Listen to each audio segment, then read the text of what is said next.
Hello, team players. It's Joe and Bob with Local Football Flavor breaking down fantasy football here in June. And the reason we do this is because this is how you become acquainted with players to find out who you should be on board with, who you should be out, because the end rounds really can make a difference in winning or losing your league. And Bob and I create league winners, and we help everyone throughout the course of the season.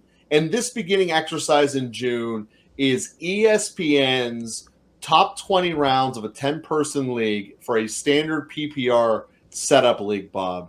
And we've been having conversations throughout here about general draft strategy and breaking into the individual players. We will conclude this episode with each of our rankings of the 19th round. But for me, Bob, like I said, from the 10th round on in general, I'm all about high ceiling potential. And obviously when we get down here, there's a lot of we don't know if it's going to work out. But it's also the second last round. It's time to jump on your kicker and your defense if you haven't already. Now, the way that they have sprinkled it, they started the kickers in the 14th round. So it's totally conceivable that you don't have your kicker yet, and you'd be looking at a different player here. But this is to give the perspective of the world at the end of the draft. So for me, Bob, I love the upside of both Alec Pierce here and Curtis Samuel. First off, I think Pierce is a very underrated receiver. He just is in a situation that had horrendous quarterback play last year. Mm-hmm. So it's like, how can we really evaluate any of the Colts receivers with what they went through last year? Mm-hmm. So I look at this and just saying whether it is the rookie or the Mississippi Mudflat, I know the Colts receivers are going to be much, much better this year. And by default, that's an elevated ceiling for someone that I could pick up in the second last round. And Curtis Samuel is right in line with this category of player of Ayuk and Donovan's Peoples-Jones, that when he shows up, it's nice, but there's a periods when he doesn't show up. Obviously, being the lowest rated one, he doesn't shine as brightly, and he goes out faster and longer. But there's still potential there because Washington is almost in the same situation as the Colts in terms of it's hard to evaluate their quarterbacks based upon last year's play, with the glaring exception that I believe the Colts have a fantasy plan in place at quarterback this year, and I don't believe in Howell in Washington. But I like if you're willing to take a floater, because that's what this round should be. It's hard to say no to there. We also talked about the importance of stealing other people's handcuffs, and that's what Spears is. We know Henry has a tendency of going down. We know Henry's long in the tooth, so that's an eligible spot looking there. Long in the tooth. I don't want to touch Miami's running game at all. So that's how I look at this, Bob, and my quick takeaways looking at the initial 19th round. So as you take a look at what this round provides to you, we have been stressing over and over again, thinking about high upside picks, thinking about guys that you could potentially trade to get packaged to get a better starter. Because ideally your bench is your bench, and you ideally don't want to start any of these guys. If you have created a team and it is a productive team, you ideally want to be able to keep that team together unless it's a bye week. And so barring any injuries, that's what you want to happen. I think the player here, as you've stated, that is going to really rise above expectations is Alec Pierce. Although the situation is difficult, we don't know if the situation at quarterback has actually improved. We are just hoping. We are just hoping that Richardson or Minshew has the ability to get him the ball, because he's a big-bodied guy. Mm-hmm. He is really good for the system in this situation. And I think if they continue to use him in the way that they used him last year and improve upon that this year, that Alec Pierce will be a sneaky value pick for you. And he could potentially become your wide receiver 3, maybe an everyday or every week flex guy by season end. But a lot of that depends on quarterback development and what's happening there. The other guy here that it's going to be really hard not to look at, despite what's happening in Miami and their potential to go out and get Delvin Cook. But this running back that they got from Texas A&M, I'm going to butcher the last name, but Devin Achane, it's just he's just too fast. He's just too fast to not put him on the field. And the one thing that we don't like about Miami's coach is we think he mad scientists it up too much and puts his players into hurtful situations where they're going to get hurt. He has he'll potentially have four running backs with all different talents, essentially. Mm-hmm. Most likely, Jeff Wilson or Mostert will be cut. One of those two will be cut if they bring in Dalvin Cook, because Achane is either going to make the roster or he's going to make the practice squad. They're not going to give up on him because he's a rookie. So you look at it and you say, okay, well, Mostert, who was ranked way ahead, and Wilson, who was ranked way ahead, basically because we didn't know the situation about Dalvin Cook. But if Dalvin Cook plays for them, I think that Achane could be one of those players that you want to go for here and say, all right, well, Dalvin Cook has a good chance of going down in the first 4 weeks, 5 weeks. Even if they played him, he's probably going to be able to at least see maybe 20 to 30 yards. So until the bye week smack you right in the face, you're going to see what this guy's going to be able to do. And I think that that's really important when it comes to taking these guys, because eventually when the bye week comes, you're probably going to drop him if he hasn't hit on anything yet, or if one of your other guys hasn't come to play. I think Curtis Samuel is an interesting player as well. Curtis Samuel and Alec Pierce both project to have almost similar yardage, almost similar catches, and almost similar touchdowns. But I think there's situations. Okay, is Sam Howell going to be the guy that the Commanders want him to be? Is Anthony Richardson and Gardner Minshew going to be the guy that the Colts want him to be? I think that both of those guys, like you just mentioned, have a really good potential to be sneaky picks towards the back end of this draft. And the same thing goes for Spears, is saying Henry's going to get hurt. It's going to happen. He's going to fall off at some point. I love Henry. I don't want him to get hurt. I want him to run for 50 more years. But it's probably going to happen. And it happened a little bit last year, and it happened the year before. Spears comes in. Spears is a nice player, big body. Go for it. The player that I want to talk about here, and the player that I'm really curious why he's even here, first player I want to talk about is Bryce Young. I think if you can come out of your draft with Bryce Young and Derek Carr, you're going to be fairly satisfied with what you can get. I think if you come out of your draft with Bryce Young and Jared Goff, you're going to be really satisfied with what you can get. I'm fairly certain that you can take anybody that's outside of those top 6 quarterbacks and then take Bryce Young later and be really happy with what you're coming out with, because you'll know by the bye weeks if Bryce Young is going to be your answer for the bye week. And essentially, you're only going to have to play him one game if you've done everything correctly. I'd rather stream a quarterback that one game, though. It's true, but he's probably going to be your streamer. And so let me ask you this here, Bob. Do you think that Bryce Young is going to be having a year like Andrew Luck, where he just as accurate as can be in putting the ball downfield? I think there's a very good chance that when we go to the end of the season here, with the supporting cast that they've put around Bryce Young, there's a very good chance we could see him ending with a top 15, top 20 quarterback. See, me and you are completely different on him. I can't put that much stock into a rookie quarterback that doesn't run. See, I could see that argument for Richardson, but because Richardson can run almost like Lamar. I'm not seeing that out of that. And Young, for me, when we're going back to the whole Carolina conversation about when we did their episode, he's their speed limit. I mean, he really is. Just like you can say Pickett's the speed limit of Pittsburgh. And at least this year, I think that it holds back. He is the reason I'm down on the Panthers overall, but in particularly in the fantasy realm, because I think that this team base is going to devolve into Sanders heavy and hope that he can make a couple passes here and there. And it's just not something that, Yes, I see where he's coming from the coach of Frank Reich. So, I see where you're going with that, but I also, this is one of those opportunities of, say, your high upside players. I think, Yeah, no, that's real. I think based off of what's,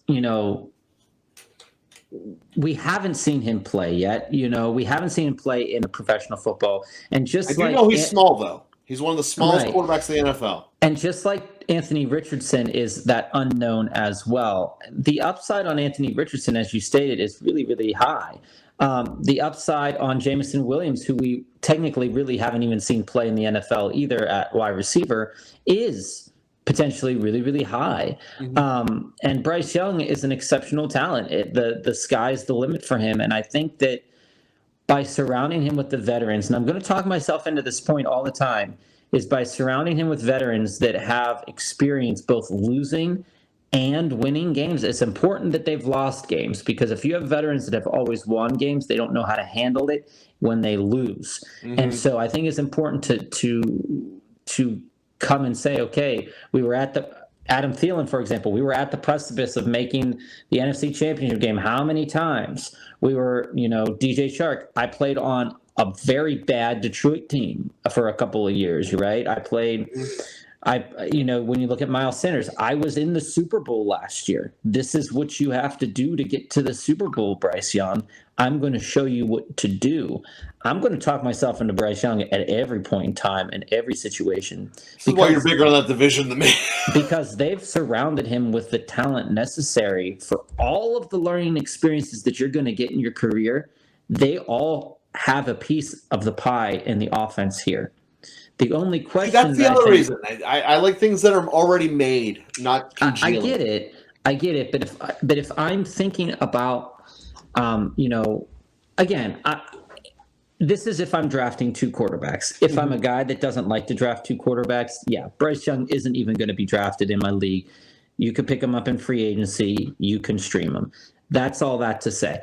So it's interesting when we get into these quarterbacks. As we've said, you would rather have a positional player than a quarterback, because it's much easier to trade a positional player than it is to trade a quarterback. But I think that he's going to turn out at the beginning of the season here, and I think that he's actually going to turn out to have a good season. I mean, people are down on the division, and for good reason, for Tampa being there. But Desmond Ridder, in the same situation as Bryce Young here, is that he has all the tools ahead of him to be successful. It's just, what does he do? And I think by the bye weeks, we're going to know what Bryce Young's going to be capable of doing. We're going to know what Desmond Ridder is going to be capable of doing. And I think you're going to get some really nice streaming quarterbacks this year. But don't write it off that somebody will pick up Bryce Young and just hold on to him all year. To me, that's a bigger wasted draft pick than Jameis Williams. I get it, but I'm saying I think that there's a good chance that with him, that they'll hold on to him, because it is what it is. But the one guy, well, at least with him, he's playing from day one. You don't know that with Richardson, and you don't know that with Richardson, and you don't know that with Jameson Williams, and that's the only reason I said what I said about Williams, and I said what I said about Richardson. Is I know Bryce Young's going to play. And I know I'm going to be able to see by week 6 what he's going to be able to do. But the other two, I don't know. So it's more of an unknown for me than that. And that's why I'm higher on him than I am on those other two guys, one of them being the wide receiver in Williams, and then the quarterback in Richardson. But the other guy that I don't think that ESPN clearly understands how fantasy football works, why is Clyde Edwards-Helaire? Clyde Edwards-Helaire is not going to make the Chiefs roster. I don't understand how year after year after year we keep seeing players on ESPN's rankings and Yahoo's rankings of these guys are just not good. And he should be better than he is. But Helaire barely even got the ball when he was healthy. And then but I believe when McKinnon he come in, cut, he would be a great running back in Minnesota. Yes, he has a very similar skill set to Cook. He's just clearly not able to grasp the Chiefs' difficult offense. But they're taking it as he's going to be a Chief next year, and that just doesn't. He's a Chief in this moment in time. He's not going to be a Chief at final cutdown day.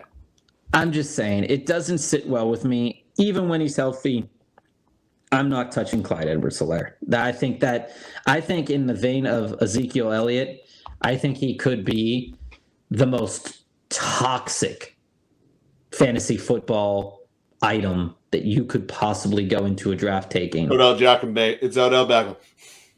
I mean, sure, you can group Odell into that group as well because they're all names that we know That's about. all they are. They're names without production. I don't get it. But I do want to give a half a minute about the two defenses. If you guys watched any of the previous episodes, I'm all about defenses that are going to be producing sacks and going to be in a situation where their schedule is not atrocious. And when we look at the Bengals defense, they play the AFC North, the AFC South, and then the NFC West. Between those series of games, they're playing 3 of the top 5 projected draft picks overall when it's said and done. And they're also going to totally own teams along the way. Bengals have a very underrated pass rush. They rarely get blown out. And I think that their defense is one of the ones that really should be considered for a draft and keep throughout the year. I just want to put that to be said. And same is true with the Saints. I know that you're down on the Saints, Bob, because overall they're older. But they're in a dome, which always helps your defense. It's super loud down there. And yes, they're playing the NFC North, and they're also playing the AFC South. So you look at they're in a soft division. They got a lot of easy games there. I'm not saying that the Saints I don't like them as my standalone defense, but I like them in possibly a streaming option for whenever they have to play, no. Detroit. Here's the thing. The Saints aren't going to be a streaming defense this year. No, I want them, but when they play Detroit and on their bye, I'm going to stream someone else. For 14 games out of the Saints seasons, they're no doubt going to be a top 5 defense. I mean, I was talking down the Saints defense for the sheer fact that the talent level after you have your exceptional players that are older. No doubt, I'm not fighting. When they have to leave the field, the late game situations that they put themselves in, it's just not good. As a fantasy defense and as a defense overall, they were a top ranked defense last year. Their rush defense was awful, though. Their pass defense was really good. Mm-hmm. And first round pick addressed that. I think that as a fantasy defense, I think that it's good enough for you, and I think it's going to be drafted. It's probably going to be maybe the 7th or 8th defense drafted here. But again, I'm not in on the Saints. I'm not in on the Saints defense this year, so I will not be looking at them or taking them, even if they do fall to me. So let's go to our rankings here to finish off the episode here. I think that I have Pierce number 1. I have Bryce Young number 2. I have Samuel number 3. All 3 of those guys I know are going to be on the field. Mm-hmm. All 3 of those guys have a good chance to perform above expectations. The next grouping here that I'm going to put up is Spears and a chain, because they are those handcuff running backs. If they see the field, they have the talent level to produce at the same volume and level as the starter there. So that will be interesting to see.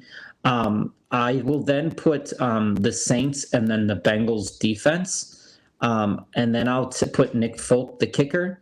And then my 2 undraftables, Clyde Edwards-Helaire and Jake Elliott. Jake Elliott screwed me over so bad last year that he is not even on my list. And as I said, I don't want a kicker from a team that's just going to be kicking extra points.